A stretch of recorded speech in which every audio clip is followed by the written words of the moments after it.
नमस्कार दोस्तों, study IQ में आप सभी का बहुत बहुत स्वागत है। मेरा नाम है डॉक्टर महिपाल सिंह राठौड़ और इस वीडियो में मैं आपके लिए एनालाइज करूंगा 2020-21 के यूनियन बजट को। अगर आप मुझसे सोशल मीडिया पर कनेक्ट करना चाहते हैं तो मुझे इंस्टाग्राम और फेसबुक पर इन आईडीज पर फॉलो कर सकते हैं और इस लेक्चर का और मेरे सभी अन्य लेक्चर्स का टेलीग्राम चैनल पर यहाँ पर आपको पीडीएफ मिल जाएगा। स्टडी आईक्यू का पेनड्राइव कोर्स सिविल सेवा परीक्षा के लिए उपलब्ध है। इस कोर्स की मदद से आप घर बैठकर आईएएस एग्जाम की तैयारी कर सकते हैं। ज़्यादा जानकारी के लिए हमारी वेबसाइट studiiq.com विजिट कीजिए। तो यहाँ पर हमारे देश के दोनों वित्त मंत्री हैं, minister of state Anurag Thakur finance ministry में और कैबिनेट मिनिस्टर श्रीमती निर्मला सीतारमन। तो इन्होंने लास्ट ईयर एक परंपरा शुरू करी थी 2019 में कि बजट को बही खाता कहा जाने लगा और इसे एक लाल कपड़े में लपेटकर इस तरह से वो लेके जाती हैं। तो ये एक परंपरा इस साल भी कंटिन्यू रखी है। ये एक ट्रेडिशनल फोटो है जो मिनिस्ट्री ऑफ फाइनेंस के बाहर सुबह खींचा जाता है जब मिनिस्टर्स संसद के लिए रवाना होते हैं। तो ये जो स्पीच थी इस बार निर्मला सीतारमन जी की, ये भारत के इतिहास में सबसे लंबी बजट स्पीच थी। और ये भी याद रखिएगा कि ये भारत की पहली full time female finance minister हैं। इससे पहले इंदिरा गांधी जो प्रधानमंत्री थी तो उन्होंने फाइनेंस पोर्टफोलियो कुछ समय के लिए अपने पास रखा था, लेकिन first full time female finance minister is Nirmala Sitharaman. तो इनकी बजट स्पीच ने सारे रिकॉर्ड तोड़ दिए। मनमोहन सिंह जी का रिकॉर्ड भी तोड़ दिया 91 की स्पीच का, 2 घंटे 41 मिनट। और वो भी इनकी स्पीच पूरी नहीं हो पाई क्योंकि ये इनकी तबीयत थोड़ी सी बिगड़ गई, तो 2 पेज बाकी रह गए पढ़ने, वरना शायद ये 2 आवर्स 50 मिनट्स तक भी जा सकती थी। पिछला जनरल बजट आपको याद हो तो 5 जुलाई 2019 को पेश किया गया था, क्योंकि उससे पहले वोट ऑन अकाउंट था, चुनाव आने वाले थे। बजट शब्द का ओरिजिन कहां से आता है? फ्रेंच वर्ड है बुगेट या लेदर बैग जिसे कहते हैं। तो पहले लेदर बैग में डॉक्यूमेंट्स लेकर, पेपर लेकर आया करते थे वित्त मंत्री, तो इसीलिए वहां से ये शब्दावली निकली है बजट की। इस साल के बजट की थीम क्या थी? थीम बहुत इंपॉर्टेंट है, डायरेक्टली एग्जाम्स में पूछी जाती है।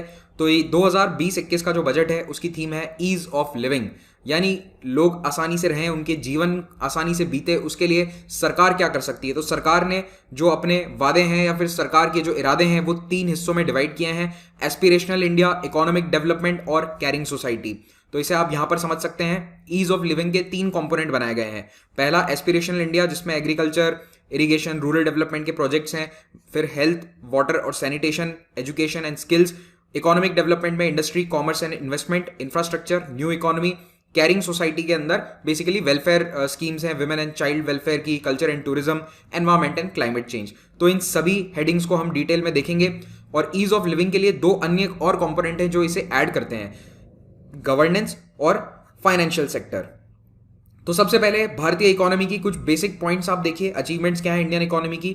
अभी भारत की अर्थव्यवस्था 5वीं सबसे बड़ी अर्थव्यवस्था है दुनिया में। सबसे बड़ी है यूएसए, सेकंड पर है चाइना, थर्ड पर है जापान, 4th पर जर्मनी और 5वें नंबर पर इंडिया। तो हम 2.9 ट्रिलियन पर हैं। कुछ ही महीनों में शायद हम 3 ट्रिलियन मार्क क्रॉस कर जाएंगे।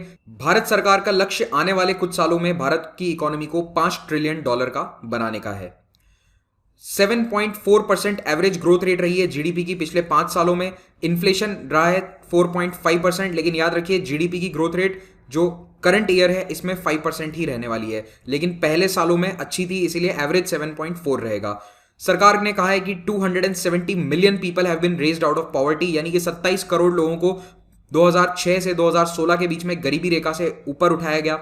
एफडीआई की वैल्यू बढ़ गई 2014 से 19 के बीच में, $284 बिलियन एफडीआई आया है, फॉरेन डायरेक्ट इन्वेस्टमेंट। और 2009 से 14 के बीच में यह आंकड़ा था $190 बिलियन। सेंट्रल गवर्नमेंट का जो डेट है वो 52% ऑफ द जीडीपी था, जो घटकर 48.7% हो गया है। तो अभी भी लगभग आधा जीडीपी का हिस्सा हमारा उतना डेट है देश की सरकार पर।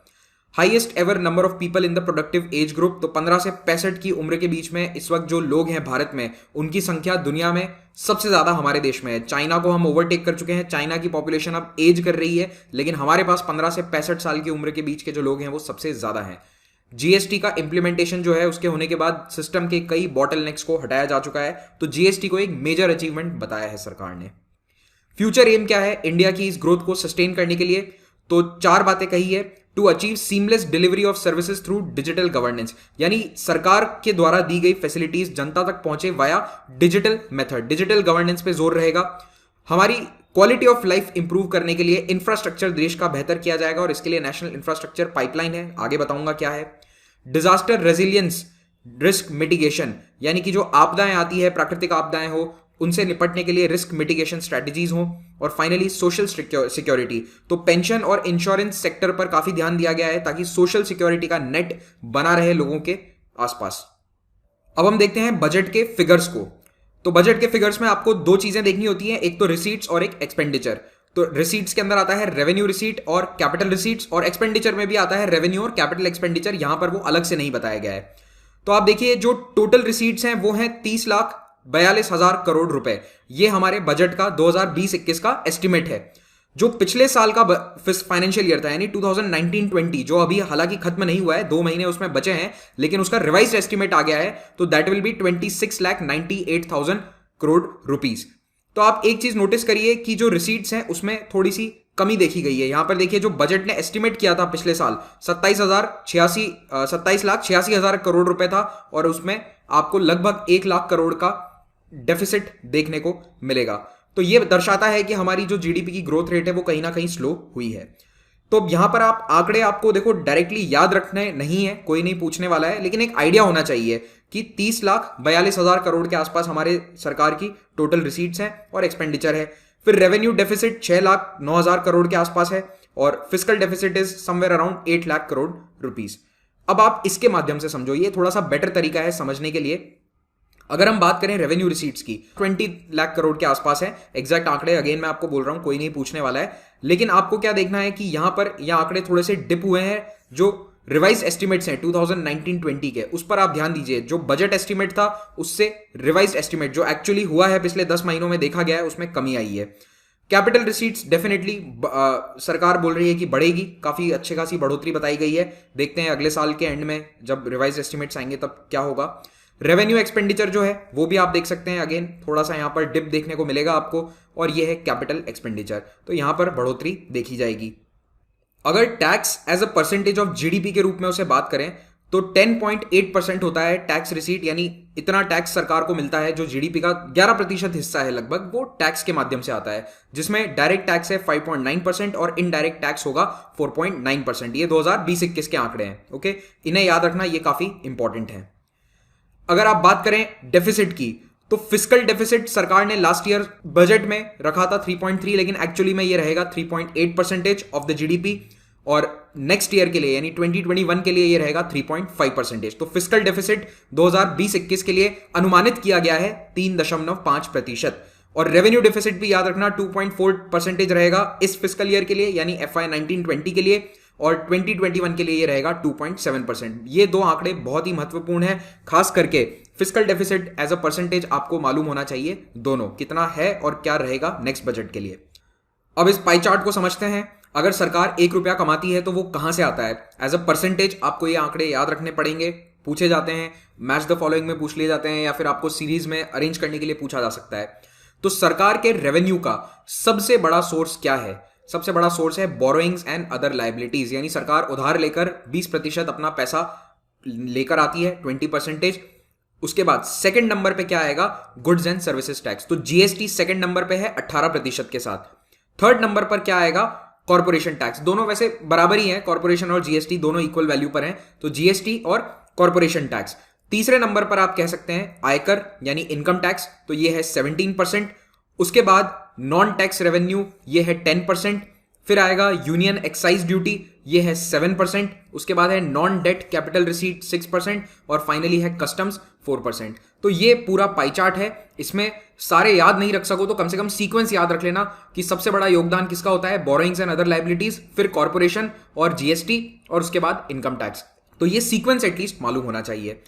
फिर देखते हैं कि पैसा जाता कहां पर है। तो सबसे ज्यादा पैसा जाता है राज्यों को। राज्यों का जो शेयर है कर और शुल्क में, उसे देने में 20% पैसा चला जाता है, सरकार का 20%। सेकंड नंबर पे है इंटरेस्ट पेमेंट, जो हम ब्याज अदा करते हैं हमारे लोन पर, वो सेकंड नंबर पे आता है। थर्ड नंबर पे आता है सेंट्रल सेक्टर की स्कीम्स, तो जितनी भी सरकार की सेंट्रल सेक्टर स्कीम्स हैं वो 13% पैसा उनके लिए जाता है। चौथे नंबर पे क्या आएगा? Finance commission and other transfers, तो ये आएगा चौथे नंबर पे, और अदर एक्सपेंडिचर भी, ये भी चौथे नंबर पर है। तो फाइनेंस कमीशन याद रखना फोर्थ पर है। सेंट्रल सेक्टर स्कीम की पोजीशन याद होनी जरूरी है थर्ड नंबर, और सेंट्रली स्पॉन्सर्ड जो है स्कीम्स ये आएंगी फिफ्थ नंबर पे। उसके बाद डिफेंस है, फिर है सब्सिडीज और पेंशंस। तो एटलीस्ट सेंट्रल सेक्टर स्कीम और सेंट्रली स्पॉन्सर्ड स्कीम में याद रखना कि किसका ज्यादा है। फिर से आते हैं ईज ऑफ लिविंग वाली थीम पर। तो इसमें सबसे पहला कंपोनेंट है गवर्नेंस, उसके बारे में चर्चा करेंगे। तो गवर्नेंस पे सबसे पहले होगा स्ट्रक्चरल रिफॉर्म्स, फिर है डिजिटल रेवोल्यूशन, फिर इंक्लूसिव ग्रोथ। स्ट्रक्चरल रिफॉर्म्स में सरकार ने सबसे बड़ा श्रेय दिया है जीएसटी को, कि जीएसटी के कारण देश में ट्रक्स का जो टर्न अराउंड टाइम है वो 20% कम हो गया है, यानी ट्रक्स 20% फास्टर हो गई है, एफिशिएंट हो गई है। सेकंड, एमएसएमईज को काफी फायदा हुआ है क्योंकि जीएसटी के कारण उनका थ्रेशोल्ड बढ़ा दिया गया है। जैसे पहले 1 करोड़ पे ऑडिट होता था अगर 1 करोड़ का टर्नओवर है, अब 5 करोड़ कर दिया गया है। कॉम्पोजिशन लिमिट्स भी बढ़ा दी थी सरकार ने लास्ट ईयर। जीएसटी में कंटिन्यूअस चेंजेस आते रहते हैं, यही उस सिस्टम की खास बात है कि उसमें पूरे साल आप कभी भी चेंजेस ला सकते हैं। ऐसा नहीं है कि जब बजट आएगा तभी चेंजेस लाए जा सकते हैं। तीसरा, गवर्नमेंट का कहना है कि भारत के हर घर की जो स्पेंडिंग है उसमें 4% कमी आई है बिकॉज ऑफ जीएसटी, क्योंकि एफिशिएंट हो गया है सिस्टम, तो 4% खर्चे कम हो रहे हैं। पिछले 2 सालों में 60 लाख नए टैक्स पेयर सिस्टम से जुड़े हैं और 105 करोड़ ई वे बिल जनरेट हुए हैं। ये टैक्स पेयर जीएसटी के हैं, ओके, इनकम टैक्स पेयर नहीं है। आईबीसी यानी इंसॉल्वेंसी और बैंक्रप्सी कोड के बारे में बात करी गई है। कहा गया कि आईबीसी आने के बाद से ऑनरेबल एग्जिट मार्केट से पॉसिबल है। Clean, corruption free, policy driven, good in intent and most importantly trusting in faith. तो ऐसी गवर्नेंस होनी चाहिए, ये सरकार का इरादा है कि governance should be corruption free, policy driven. तो इसमें सबसे पहला जो है टैक्स पेयर चार्टर लाने की बात कही है कि टैक्स पेयर का चार्टर आएगा, उनके जो राइट्स हैं वो एनश्राइन करे जाएंगे, कानून लाया जाएगा उसके लिए, ताकि टैक्स एडमिनिस्ट्रेशन और ज्यादा फेयर हो, एफिशिएंट बने। कंपनीज एक्ट को अमेंड किया जाएगा, उसमें नए रूल्स लाए जाएंगे, स्टैट्यूट्स लाए जाएंगे, ताकि क्रिमिनल लाइबिलिटी हटाई जा सके। कई सारे ऐसे कानून है जिसमें आप कोई टैक्स से रिलेटेड इशू है तो उसमें आपके खिलाफ क्रिमिनल केस होते हैं, तो वो गलत है, सिविल केसेस होना चाहिए, तो उसके लिए बदलाव लाए जाएंगे। Other laws with such provisions are to be corrected after examination. फिर है डिजिटल रेवोल्यूशन। तो जितनी भी सब्सिडीज हैं वो अब मोस्टली डायरेक्टली ट्रांसफर होती हैं, तो डीबीटी स्कीम के तहत सब कुछ आधार से लिंक किया जा चुका है और 7 लाख करोड़ रुपए सरकार ने ट्रांसफर किए हैं थ्रू डीबीटी। तो इससे सिस्टम काफी एफिशिएंट हुआ है और ये डीबीटी एक बहुत बड़ा सरकार का मेजर अचीवमेंट है इन द पास्ट 5 इयर्स। लेकिन अब जो नेक्स्ट वेव है डिजिटल रेवोल्यूशन का वो क्या होगा? Digital governance. तो अभी तक तो लोगों के पास पैसे पहुंच रहे हैं via DBT, via digital transactions, लेकिन अब सर्विसेज जो है वो डिजिटाइज करने की आवश्यकता है बड़े स्केल पर। तो governance will be digitise, physical quality of life improve होगी via the national infrastructure pipeline. तो सरकार इंफ्रास्ट्रक्चर पे बहुत ध्यान दे रही है, रोड्स है, रेलवेज है, हर तरह का ट्रांसपोर्ट है, इलेक्ट्रिसिटी है, नेटवर्क्स हैं, उन सब पर इंफ्रास्ट्रक्चर पर ध्यान दिया जाएगा और उसके माध्यम से जो day to day physical quality of life है वो सुधरेगी।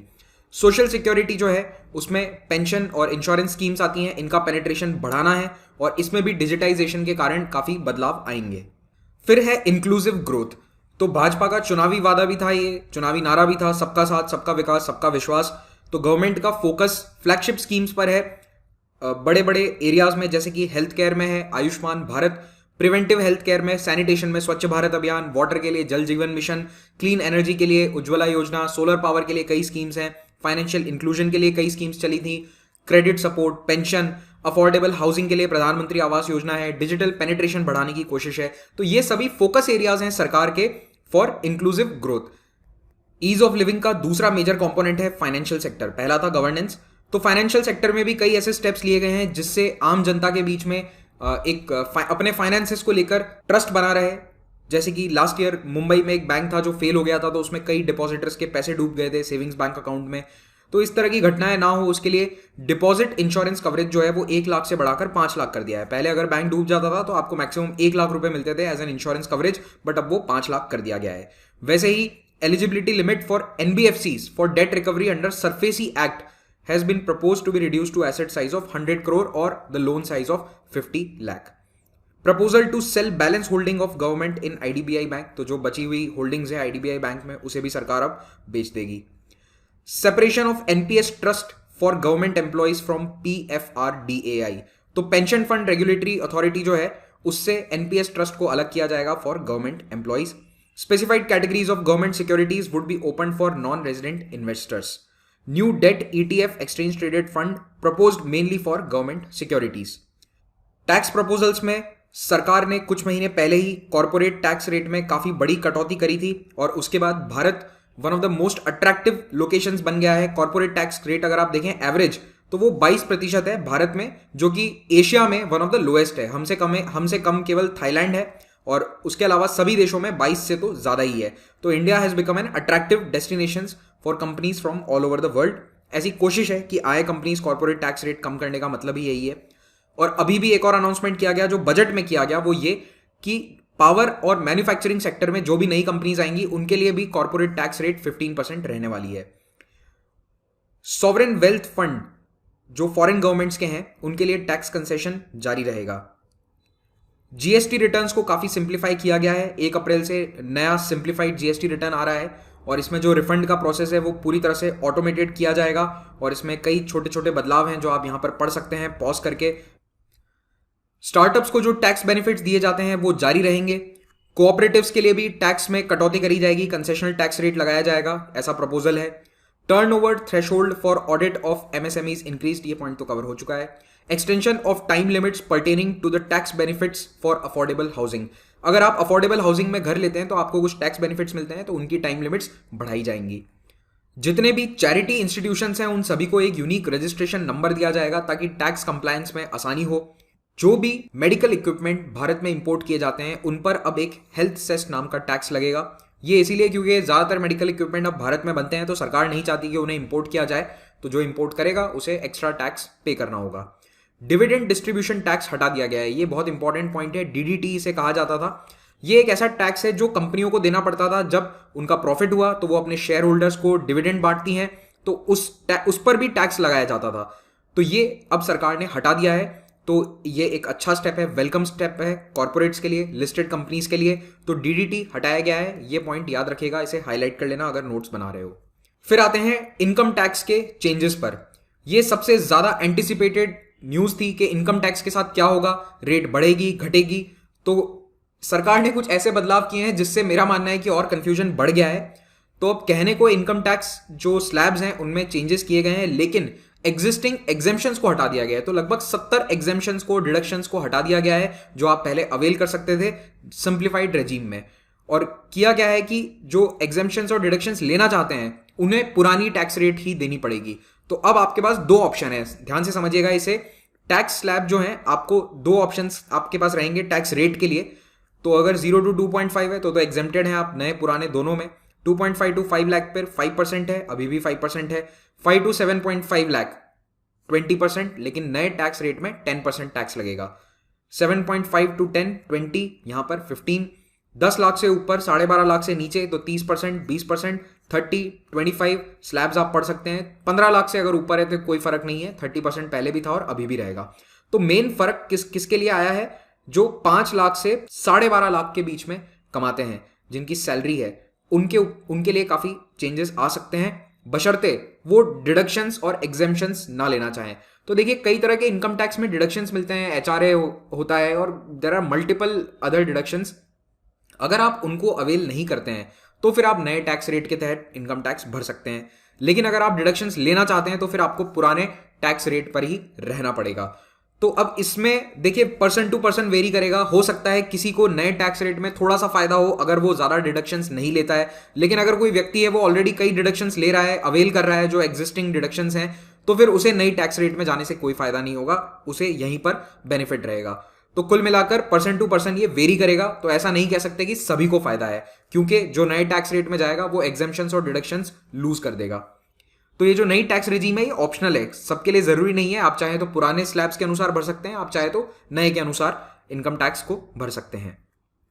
एक इंपॉर्टेंट चीज है फेसलेस अपील्स, यानी कि अब अगर इनकम टैक्स से रिलेटेड आपको कोई भी कंप्लेन है तो वो फेसलेस यानी कि बिना नाम के या बिना आपको पर्सनली जाए वहां पर आप कर सकते हैं। इससे क्या होगा, हैरासमेंट कम होगी। अगर इनकम टैक्स ऑफिसर जानते हैं पर्सनली कि ये व्यक्ति है और इसने कोई कंप्लेन करी है तो थोड़ा सा हैरासमेंट होता है, वो अब खत्म कर दिया जाएगा क्योंकि फेसलेस अपील्स होंगी, केवल नंबर लिखा रहेगा आपकी कंप्लेन के ऊपर। तो हमने गवर्नेंस और फाइनेंशियल सेक्टर देख लिया है। तो ईज ऑफ लिविंग में अब अगला जो मेन कंपोनेंट है वो है एस्पिरेशनल इंडिया का। एस्पिरेशनल इंडिया का कुल मिला के मतलब यह है कि एग्रीकल्चर, हेल्थ, जो बड़े बड़े एरियाज हैं उनमें गवर्नमेंट क्या प्लान कर रही है, बजट के अंदर क्या प्रावधान किए गए हैं, उनके बारे में हम बात करेंगे। एस्पिरेशनल इंडिया के अंदर एग्रीकल्चर, इरिगेशन, रूरल डेवलपमेंट है पहला सेक्शन, फिर है वेलनेस, वाटर, सैनिटेशन, फिर है एजुकेशन एंड स्किल्स। तो फार्मर्स के लिए 16 एक्शन पॉइंट बजट में डिस्क्राइब किए गए हैं, जिसमें फार्मर्स इनकम बढ़ाने के लिए, ब्लू इकोनॉमी के लिए, स्टोरेज या वेयर हाउसिंग के लिए और एनिमल हस्बेंड्री के लिए कई पॉइंट्स बताए हैं। 2.83 लाख करोड़ का एलोकेशन है इन चारों सेक्टर, इन चारों एरियाज के लिए, जिनमें 16 पॉइंट्स बताए गए हैं, जिसमें 1,60,000 crore rupees is for agriculture, irrigation and allied activities, 1.23 lakh crore is for rural development and Panchayati Raj. Agriculture में क्रेडिट जो होता है उसके लिए 15 लाख करोड़ का टारगेट सेट किया गया है 2020-21 में। पीएम किसान के बेनिफिशियरीज जो हैं उन्हें केसीसी स्कीम के तहत कवर किया जाएगा। नाबार्ड रीफाइनेंस स्कीम को और एक्सपांड किया जाएगा। जिन एरियाज में पानी की कमी है, वाटर स्ट्रेस्ड डिस्ट्रिक्ट्स हैं, उनके लिए, उन 100 डिस्ट्रिक्ट्स के लिए कॉम्प्रिहेंसिव मेजर्स लिए जाएंगे। अब यहां पर थोड़ा सा देखो स्टार मैंने लगाया है क्योंकि जो जल जीवन मिशन लॉन्च हुआ था उसमें 256 डिस्ट्रिक्ट्स की बात करी गई थी जब जुलाई में उसका अनाउंसमेंट हुआ था, तो अब उसे 100 कर दिया गया है। तो यहां पर थोड़ा सा कंफ्यूजन है कि 100 क्यों है, क्या ये जल जीवन मिशन वाले ही डिस्ट्रिक्ट्स हैं, उन्हीं 256 में से 100 है, क्योंकि वहां पर भी वाटर स्ट्रेस्ड डिस्ट्रिक्ट्स की बात करी गई थी। तो अभी डिटेल्स जब जारी होंगी तब हमें पता चलेगा। ब्लू इकोनॉमी की बात करते हैं तो 1 लाख करोड़ जो है वो फिशरीज एक्सपोर्ट का टारगेट है 2024-25 के लिए। 200 लाख टन फिश प्रोडक्शन का टारगेट है 2022-23 के लिए। फिशरीज सेक्टर को एक्सपांड करने के लिए और उसमें युवाओं का इन्वॉल्वमेंट बढ़ाने के लिए सागर मित्र, 3,500 सागर मित्र नियुक्त होंगे और 500 फिश फार्मर प्रोड्यूसर ऑर्गेनाइजेशंस भी इन्वॉल्व किए जाएंगे। एल्गी, सीवीड और केज कल्चर को प्रमोट किया जाएगा। Framework for development, management and conservation of marine fishery resources. किसान रेल, ये बहुत ही इंपॉर्टेंट स्कीम है, इसको हाईलाइट करना, 2-3 जितने चाहो सितारे लगा लो। किसान रेल एक बहुत ही इंपॉर्टेंट स्कीम है जो अनाउंस करी गई है। पीपीपी मोड में चलेगी, है भारतीय रेलवे से चालू करेगा। तो इसमें क्या होगा, देखो अभी क्या होता है, कुछ ऐसी चीजें हैं जो पेरिशेबल गुड्स जिन्हें कहते हैं, जो खराब हो जाते हैं, जैसे दूध है, दूध 1 या 2 दिन के अंदर अंदर खराब हो जाता है, उसे ट्रांसपोर्ट करना पड़ता है। तो एक नेशनल कोल्ड सप्लाई चेन बनेगी जिसमें रेलवेज का योगदान रहेगा ताकि एक जगह से दूसरी जगह तक मिल्क, मीट, फिश जैसी चीजें ले जाई जा सके। तो इसके लिए रेफ्रिजरेटेड कोचेस लगाए जाएंगे ट्रेन्स में और इस योजना का नाम है किसान रेल, ताकि किसानों के जो ये प्रोडक्ट्स हैं मिल्क, मीट और फिश जैसे, ये ओरिजिन वाली जगह से दूर तक ले जाए जा सकें बिना खराब हुए, और शहरों तक ये पहुंचेंगे तो इनके अच्छे दाम किसानों को मिलेंगे। सेकेंड इंपॉर्टेंट स्कीम है कृषि उड़ान। कृषि उड़ान का क्या मतलब है कि जो फार्मर्स के गुड्स हैं उन्हें एरोप्लेन के द्वारा ट्रांसपोर्ट किया जाएगा। तो ये सिविल एविएशन मिनिस्ट्री चलाएगा इस स्कीम को।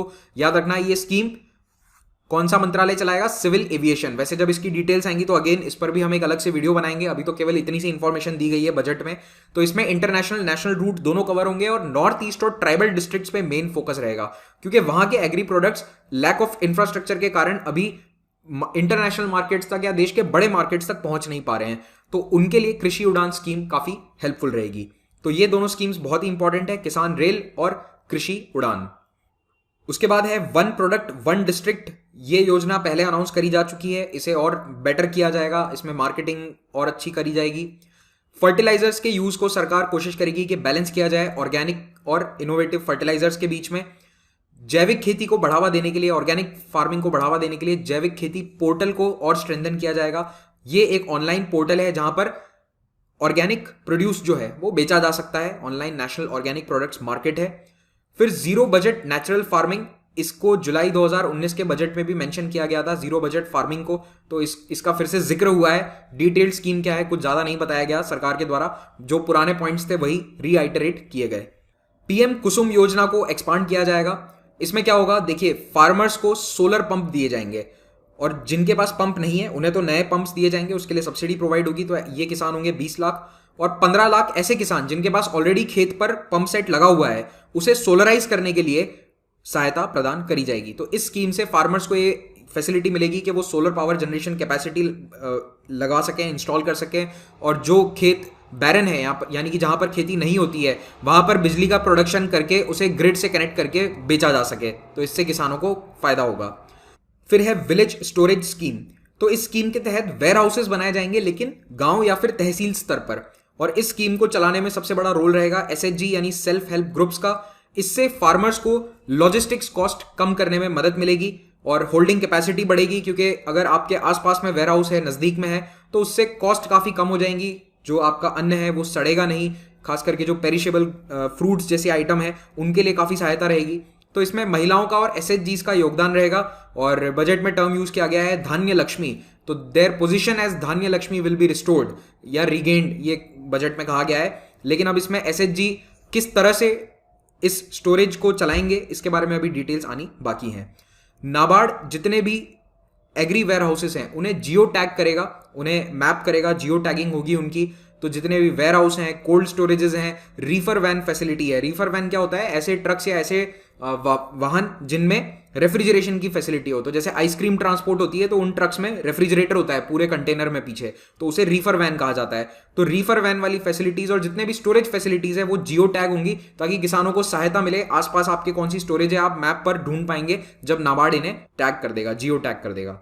Negotiable warehousing receipts ENWR को ENAM के साथ जोड़ा जाएगा। ये NWR क्या होता है? देखिए, ये वेयर हाउसिंग रिसीट होती है। इसका मतलब है कि लेट्स से आप एक किसान हैं, आपके खेत में 100 बोरी अनाज हुआ है, 100 बोरी गेहूं हुआ है, तो आपने जाके FCI के गोदाम में अपने 100 बोरी गेहूं को रखवा दिया फॉर स्टोरेज। तो आपको FCI एक पर्ची दे देगा जिस पे लिखा होगा कि हमारे पास 100 बोरी अनाज है मिस्टर महिपाल का। अब मेरे पास जो ये पर्ची है ये नेगोशिएबल वेयर हाउसिंग रिसीट्स है। अब इसे लेकर जाके मैं बेच सकता हूं मार्केट में। तो मैं जिसको बेचूंगा वो मुझे पैसे दे देगा 100 बोरी अनाज के, और जब उसको लेना होगा वो FCI के गोदाम से जाकर उसे पिकअप कर सकता है 1 महीने 2 महीने बाद, अकॉर्डिंग टू हिज नीड्स। तो ये जो NWR है ये ट्रेडेबल होती है, आप इसको बेच सकते हो, इसके बजाय लोन ले सकते हो, इसके बदले में कई तरह की फैसिलिटीज हैं। तो इसे अब ENAM के साथ इंटीग्रेट किया जाएगा। तो आप इस ENWR को लेकर जो नेशनल एग्रीकल्चर मार्केट है वहां पर उसे बेच सकते हैं, ट्रेड कर सकते हैं, उसका ये फैसिलिटी अब उपलब्ध होगी। तो जो मेजर स्कीम्स हैं एग्रीकल्चर से रिलेटेड वो इस ग्राफिक में समराइज करी गई हैं। लाइव स्टॉक के बारे में बात करते हैं। मिल्क प्रोसेसिंग को डबल करना है। कैपेसिटी अभी है 53.5 मिलियन मेट्रिक टन, उसे बढ़ाकर 108 मिलियन मेट्रिक टन करना है 2025 तक। आर्टिफिशियल इंसेमिनेशन 70% तक कर देना है। अभी 30% के आसपास जो इंसेमिनेशन होता है वो आर्टिफिशियल होता है। मनरेगा को डवटेल किया जाएगा, यानी मनरेगा को इस्तेमाल किया जाएगा स्कीम को फॉडर फार्म्स बनाने के लिए, यानी कि चारों के डिपोज बनाने के लिए या फॉडर फार्म्स बनाने के लिए मनरेगा को यूटिलाइज किया जाएगा। 3 बीमारियां हैं जिनको सरकार 2025 तक एलिमिनेट करना चाहती है। जानवरों में ये बीमारियां हैं foot and mouth disease, brucellosis in cattle, ये दोनों तो होती हैं कैटल में, और पेस्ट डे पेटी रुमिनेंट्स PPR, ये होती है शीप और गोट में। तो इन्हें 2025 तक एलिमिनेट करना है। दीनदयाल अंत्योदय योजना 50 लाख घरों तक पहुंच चुकी है और इसका लक्ष्य क्या है? Poverty alleviation. तो अभी तक हमने एग्रीकल्चर देख लिया, अब हम हेल्थ, वाटर और सैनिटेशन के बारे में देखेंगे। 69,000 करोड़ रुपए बजट है ओवरऑल हेल्थ केयर सेक्टर का, जिसमें से 6,400 करोड़ रुपए PM जन आरोग्य योजना को दिए जाएंगे। 20,000 हॉस्पिटल ऑलरेडी इस PMJ योजना के तहत एम्पैनल किए जा चुके हैं। जहां पर नहीं किए गए हैं वहां पर PPP मोड में हॉस्पिटल्स को फंड किया जाएगा, वायबिलिटी गैप फंडिंग दी जाएगी। और खास करके एस्पिरेशनल डिस्ट्रिक्ट जो हैं, जो पिछड़े हुए डिस्ट्रिक्ट्स हैं जहां पर अभी आयुष्मान योजना के तहत एम्पैनल्ड हॉस्पिटल नहीं है, उन्हें सबसे पहले कवर किया जाएगा। मशीन लर्निंग और आर्टिफिशियल इंटेलिजेंस की सहायता ली जाएगी डिजीजेस को खत्म करने के लिए, targeting diseases with an preventive regime using machine learning and AI। Jan औषधि केंद्र स्कीम जो है, इसमें 2000 दवाइयां उपलब्ध होंगी हर डिस्ट्रिक्ट में 2024 तक। TB हारेगा देश जीतेगा, ये अनाउंस किया गया है बजट में। तो ये नारा है कि ट्यूबरक्लोसिस, TB को खत्म करना है 2025 तक। टारगेट ईयर याद रखना 2025 to end tuberculosis. National family health survey के आंकड़ों को बताया है कि कैसे इन्फेंट मोर्टेलिटी रेट और अंडर 5 मोर्टेलिटी रेट गिरी है NFHS 3 और 4 के बीच में। तो इसमें काफी गिरावट देखने को मिली है। क्या आप मुझे 2019 की लेटेस्ट इन्फेंट मोर्टेलिटी रेट बता सकते हो? भारत की इन्फेंट मोर्टेलिटी रेट कितनी है और किस राज्य में सबसे कम है? इन 2 बातों का जवाब आप मुझे कमेंट में दीजिए। पानी से रिलेटेड सरकार की फ्लैगशिप स्कीम जल जीवन मिशन के बारे में बताया गया। इसका बजट प्रावधान है 3,60,000 करोड़ रुपए, जिसमें से 11,500 करोड़ रुपए 2020-21 में आवंटित किया जाएगा। करना क्या है इसमें? Augmenting local water resources, recharging existing sources, promoting water harvesting and desalination. तो जिन शहरों की आबादी 10 लाख से ज्यादा है उन्हें ये सब इसी साल करने के लिए एनकरेज किया जाएगा और इसके लिए पैसा आवंटित किया जाएगा। सैनिटेशन के लिए 12,300 करोड़ रुपए आवंटित किए गए हैं स्वच्छ भारत मिशन को।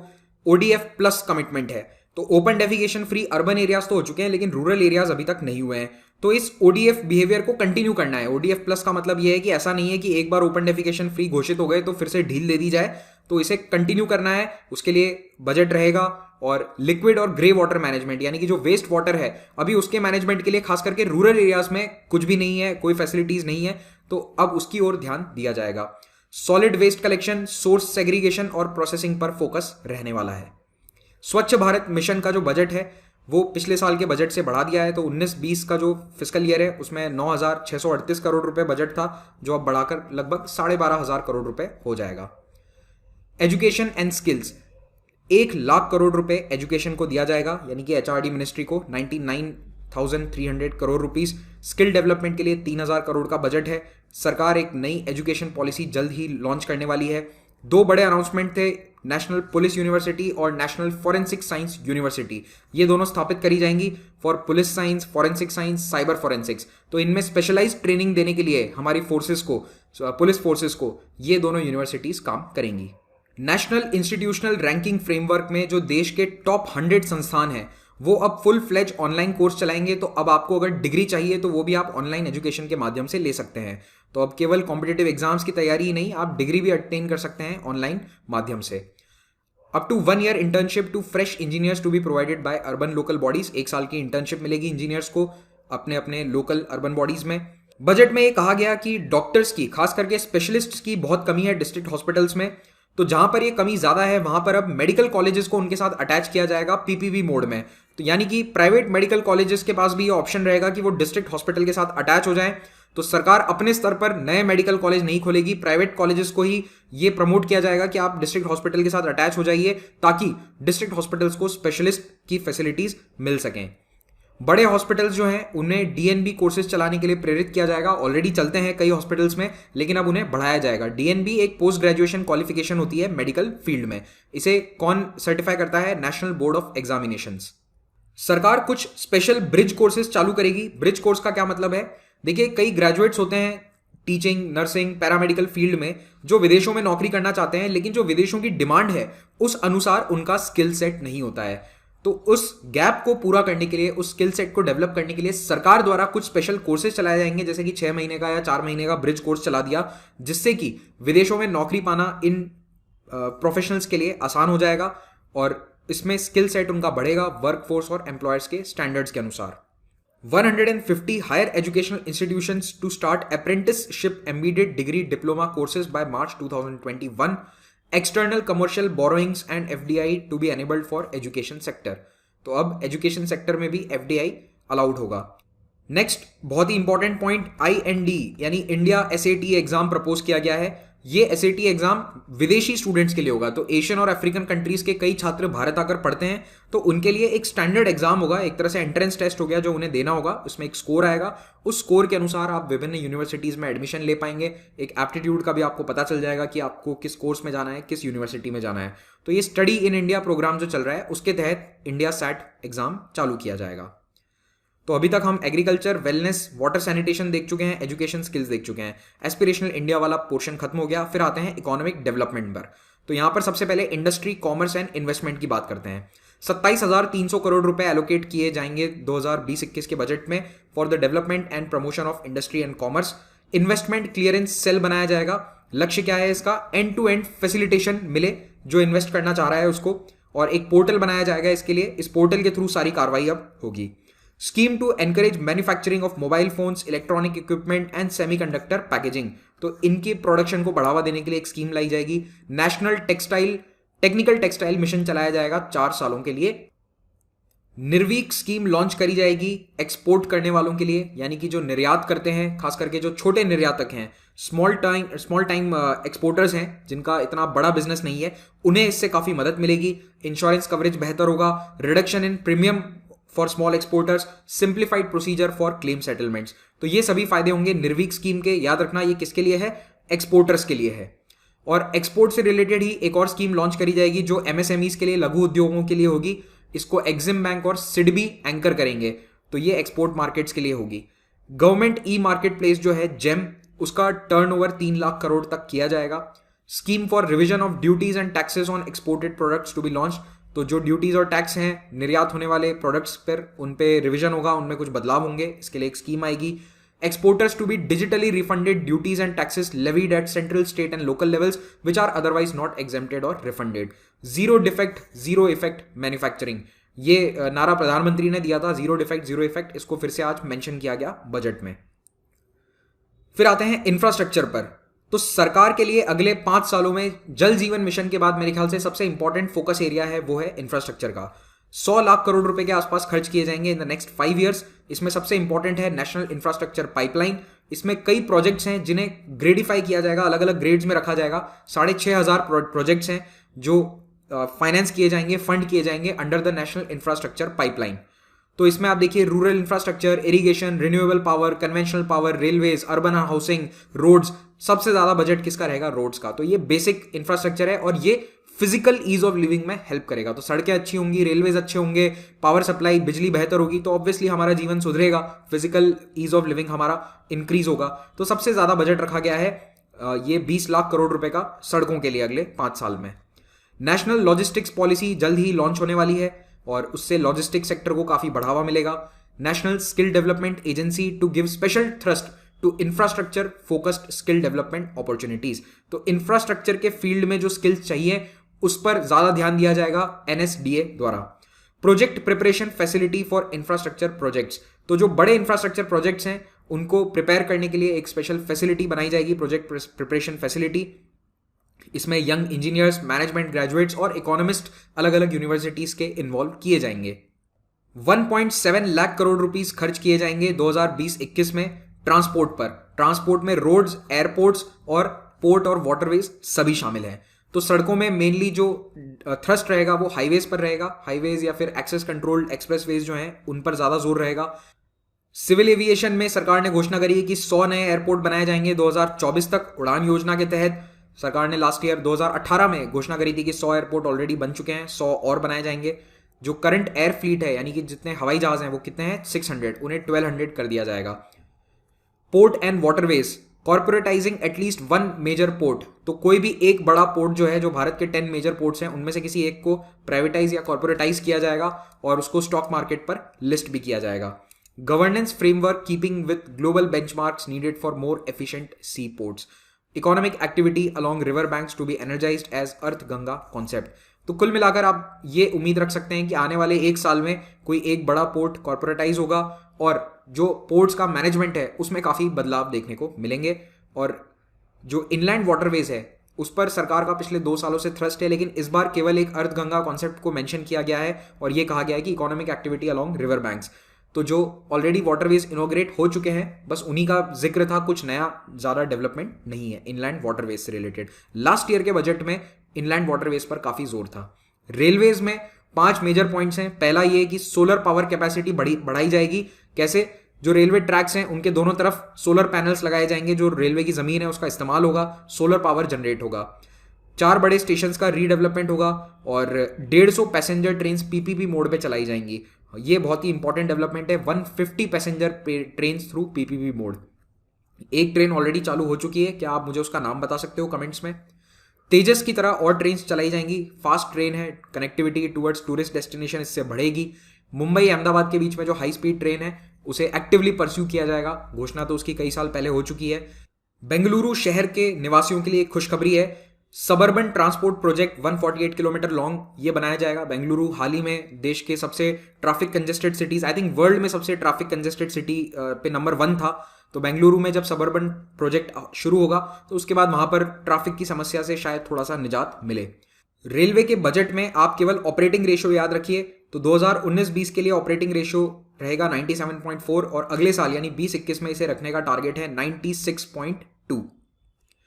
पावर सेक्टर में कन्वेंशनल एनर्जी मीटर्स को रिप्लेस किया जाएगा। पुराने मीटर्स की जगह स्मार्ट प्रीपेड मीटर्स लगाए जाएंगे। 22,000 करोड़ रुपए का बजट प्रपोजल है रिन्यूएबल एनर्जी सेक्टर के लिए। नेशनल गैस ग्रिड को 16,200 किलोमीटर से बढ़ाकर 27,000 किलोमीटर कर दिया जाएगा। फिर न्यू इकोनॉमी की बात करी गई। अब ये न्यू इकोनॉमी क्या है? नई इकोनॉमी बेसिकली डिजिटाइज्ड है, नई टेक्नोलॉजी आर्टिफिशियल इंटेलिजेंस पे बेस्ड है। तो उसके लिए नॉलेज ट्रांसलेशन क्लस्टर्स को बनाया जाएगा for emerging technology sectors. Scaling up of technology clusters harbouring test beds and small scale manufacturing facilities. National mission on quantum technology, ये बहुत ही इंपॉर्टेंट है। इसमें 8,000 करोड़ रुपए का बजट है national mission on quantum technologies के लिए। भारत नेट भी न्यू इकोनॉमी के लिए बहुत इंपॉर्टेंट है, क्योंकि जब तक घर घर में इंटरनेट नहीं होगा तब तक ये न्यू इकोनॉमी प्रैक्टिकली लागू नहीं करी जा सकती। तो इसीलिए भारत नेट का बजट काफी बढ़ा दिया गया है। इसे लगभग 8,000 करोड़ रुपए का बजट दिया गया है भारत नेट प्रोजेक्ट को। तो एस्पिरेशनल इंडिया, इकोनॉमिक डेवलपमेंट हमने देख लिया। अब आते हैं कैरिंग सोसाइटी पर। बेसिकली वेलफेयर स्कीम्स वाला जो ये एरिया है, तो यहाँ पर सबसे पहले विमेन एंड चाइल्ड से रिलेटेड जो स्कीम्स हैं उसमें महिलाओं की स्कीम्स के लिए 28,600 करोड़ रुपए का बजट है। न्यूट्रिशन से रिलेटेड जो स्कीम्स हैं उसमें 35,600 करोड़ रुपए का बजट है। पोषण मिशन जो है वो भी इसी में आता है। 6 लाख आंगनवाड़ी कार्यकर्ताओं को स्मार्टफोन दिए जाएंगे ताकि सारा डेटा अपलोड किया जा सके एक डेटाबेस में। हालांकि ये कुछ महीने पहले ही स्टार्ट हो चुका है, लेकिन इसे फिर से बजट में रीआइटरेट किया गया। पॉलिसी वाइज इस बजट में महिला एवं बाल विकास से रिलेटेड जो सबसे इंपॉर्टेंट अनाउंसमेंट था वो ये वाला है। लड़कियों के मां बनने पर कोई कानूनी एज लिमिट नहीं है। शायद सरकार एक एज लिमिट ला सकती है। रीजन, जो लड़कियां कम उम्र में मां बनती हैं उनको कई हेल्थ इश्यूज देखे जाते हैं, उनमें हेल्थ न्यूट्रिशन से रिलेटेड दोनों मां में और बच्चे में। तो शादी की उम्र तो 18 साल है देश में महिलाओं के लिए, लेकिन मां बनने के लिए अभी कोई मिनिमम एज नहीं है। लेकिन हो सकता है सरकार 19 या 20 की कुछ एज सेट कर दे। अभी ऐसा कुछ फाइनलाइज नहीं हुआ है इसके बारे में। अभी तो टास्क फोर्स बनाई जाएगी, फिर 6 महीने में वो अपना रिकमेंडेशन देगी, फिर सरकार उस पर कुछ कानून बनाने की सोचेगी। बट आप उम्मीद कर सकते हैं कि अगले 1-1.5 साल में इससे रिलेटेड कुछ ना कुछ रूल तो आएगा। हमारे देश में एक बिल्कुल ही इनह्यूमन काम जो आज भी चल रहा है वो है manual cleaning of sewer systems. तो पहले मैनुअल स्कैवेंजिंग होता था, अब वो मैनुअल क्लीनिंग सीवर सिस्टम्स का हो चुका है। तो आज भी इसमें हर साल कई लोग मारे जाते हैं इन सीवर सिस्टम्स में, सेप्टिक टैंक्स में जहरीली गैस को इनहेल कर लेने के कारण। तो इसको खत्म करने के लिए, इस प्रैक्टिस को खत्म करने के लिए ministry of housing and urban affairs को पैसा दिया जाएगा, फाइनेंशियल सपोर्ट दिया जाएगा, ताकि ऑटोमेटेड टेक्नोलॉजीज खरीदी जा सकें, डेवलप करी जा सकें, जिससे कि ये सीवर क्लीनिंग का काम जो है ये इंसान के द्वारा ना करके मशीनों के द्वारा करा जाए। शेड्यूल कास्ट और अदर बैकवर्ड क्लासेस के वेलफेयर के लिए 85,000 करोड़ रुपए का बजट प्रपोजल है वेलफेयर स्कीम्स के लिए। शेड्यूल ट्राइब्स के लिए 53,700 करोड़ है और सीनियर सिटीजन्स और दिव्यांगजन के लिए 9,500 करोड़ रुपए का आवंटन किया गया है। कल्चर एंड टूरिज्म की बात करें तो 5 बड़े अनाउंसमेंट थे। Indian institute of heritage and conservation बनाया जाएगा। 5 आर्कियोलॉजिकल साइट्स हैं जिन्हें आइकॉनिक साइट्स के रूप में डेवलप किया जाएगा। ये कौन सी साइट्स हैं जहां पर ऑन साइट म्यूजियम बनेंगे? तो राखीगढ़ी, हस्तिनापुर, शिवसागर, ढोलावीरा और अडिचनल्लूर। तो ये वो साइट हैं जहां पर ऑन साइट म्यूजियम बनेंगे। जहां पर एक्सकेवेशन हुआ वहीं पर म्यूजियम बना दिया जाएगा। Museum on numismatics and trade. Numismatics क्या होता है बता सकते हैं आप मुझे?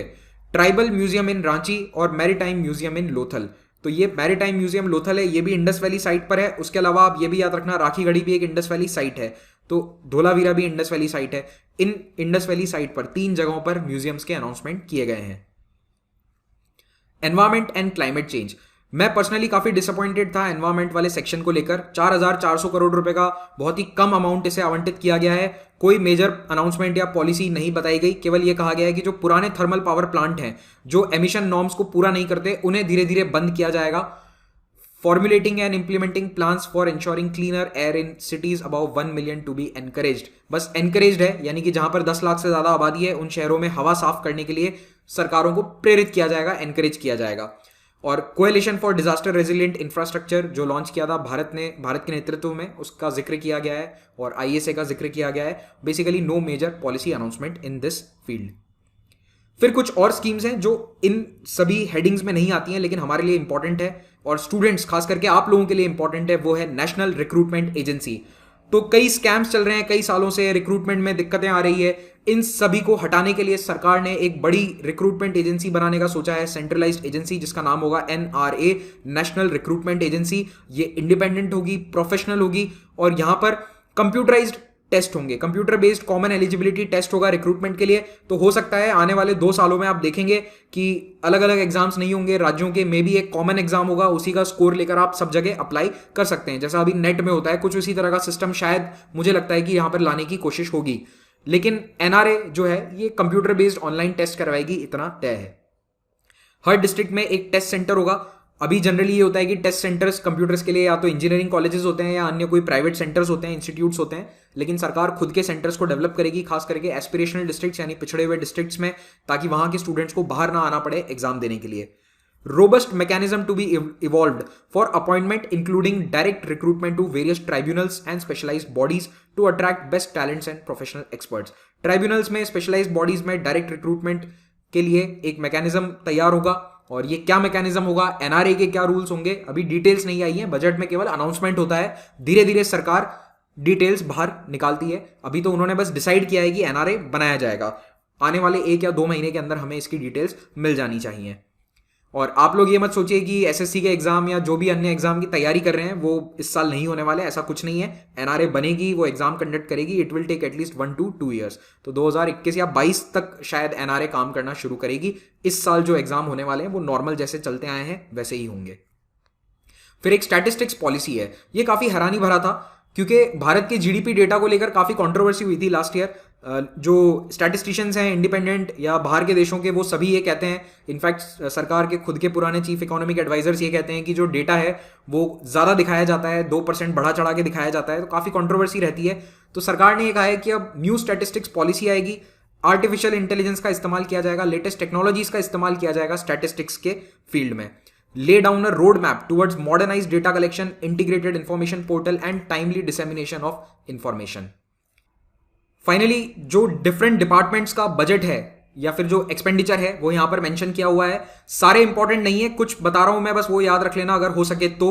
Defence, agriculture, education, health, home affairs और उसके बाद रूरल डेवलपमेंट। अगर इन्हें भी बस याद रख लो तो काफी होगा। बाकी एक आइडिया आपको रहेगा कि किस तरफ सरकार कितना खर्चा कर रही है, मेनली ये बताने के लिए ये डेटा मैंने यहां पर आपको दिखाया है। इसी के साथ ये लेक्चर समाप्त होता है। Thank you very much for watching this. Have a great day.